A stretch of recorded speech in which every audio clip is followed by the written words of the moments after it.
statement from Jolie reads in part, Hamas are terrorists. Our statement was clear. For a ceasefire to be sustainable, Hamas must release all hostages, stop using Palestinian civilians as human shields, and lay down its arms.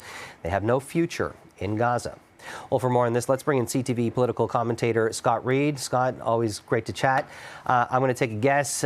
If you had a list of things that would happen in federal Canadian politics, that receiving a thank you note from a terrorist organization probably wasn't on your list.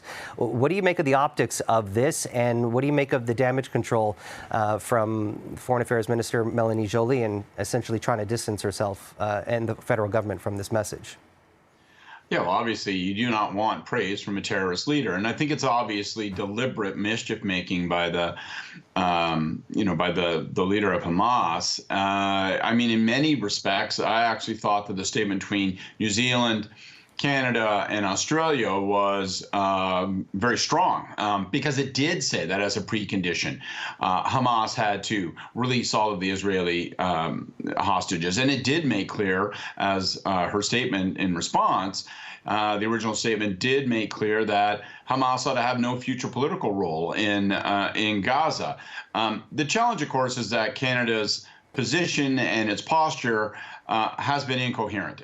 So although that statement came out and it was forceful, later that same day, 10 days or so ago, Canada voted for a UN resolution that didn't have any of those precautions and preconditions, or at least not many of them.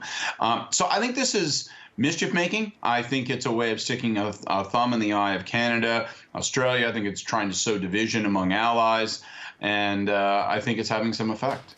Do you think how do you think this is impacting, relations with the allies who we generally vote alongside with?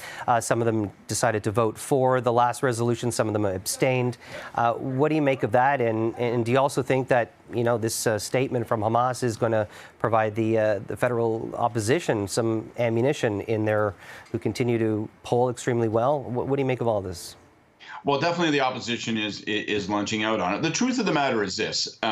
Domestic popular opinion in Canada, and certainly worldwide, is shifting very aggressively towards some sort of cessation of hostilities in the area. People are just watching these horrific images, and they're forgetting that, it was Hamas that broke a ceasefire originally, that Hamas, killed and tortured Israelis. So, the further we get away from the precipitating event of October 7th, the more the people generally just say, can't this be stopped? Can't something be done to halt it? And of course, it's just not quite that simple.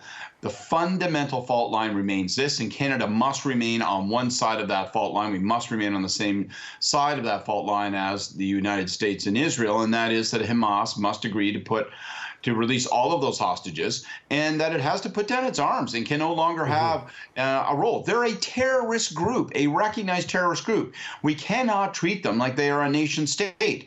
They don't operate according to those duties and those obligations. They don't adhere to them. They don't keep their word, and they murder people.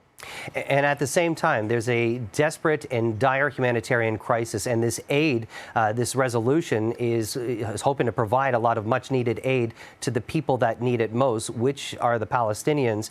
And unfortunately, we've seen widespread reports and even videos of a lot of this aid being hijacked. And part of the problems with the wording in this resolution is that it essentially kind of dilutes some of Israel's control and making sure what's flowing into southern Gaza is not sinister. How do you think that's going to play out, considering that this resolution has been delayed multiple times because of the wording? The resolution's been delayed at least 3 times, and they're largely at the urging of Egypt, who's basically been the only corridor for the delivery of aid and the escape of innocent Palestinians.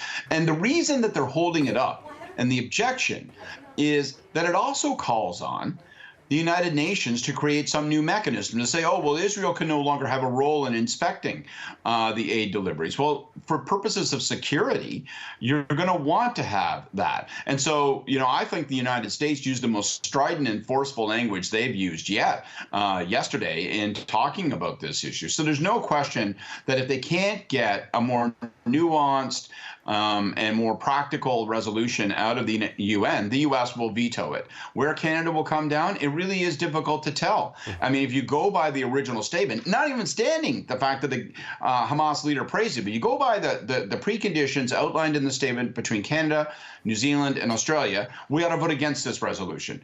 On the other hand, to the degree to which it sort of, reflects and it builds upon the resolution that we voted in favor of, joker's wild, it's unclear where Canada will come down. I would argue that's the problem. Canada's position and Canada's communication around this issue has been unclear. What is our foreign policy? How will we approach these votes? There needs to be clarity. There needs to be consistency. And furthermore, this was the same official who was also stated as saying that, quote, we will repeat October 7th attack time and again until Israel is annihilated. Interesting stuff. We appreciate your time, as always, and perspective. Thanks, Scott.